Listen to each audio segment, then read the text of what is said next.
Hello, boys and girls. This is Mrs. Barrera, and we're going to be talking about our weekly learning board for the week of May 18th. For reading, you're going to be listening to Interrupting Chicken and the Elephant of Surprise. So you will click on here so that you can hear the story.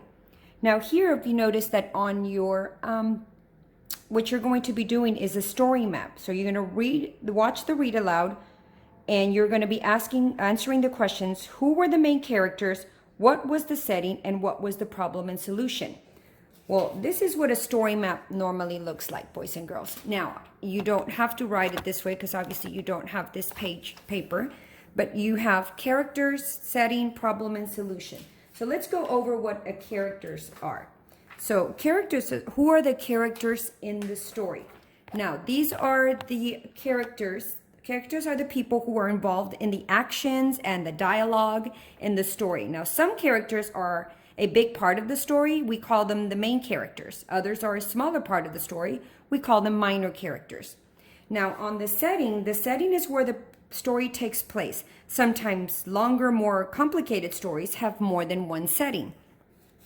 And the problem is, what is the main character trying to do? Is there a goal? Maybe he or she wants to get something or change something. Maybe they have made a mistake or someone has upset them. Whatever the problem may be, that is what you are going to write on the problem. Now, solution is, how does the main character solve for his or her problem or achieve their goal? Now, let's go back to Henry and Mudge, the story from yesterday. Okay, so the characters. So the main characters on the story was, of course, Henry and Mudge. Now, of course, he had his parents also there, but those are considered minor characters. The main characters was Henry and Mudge. The setting of the story.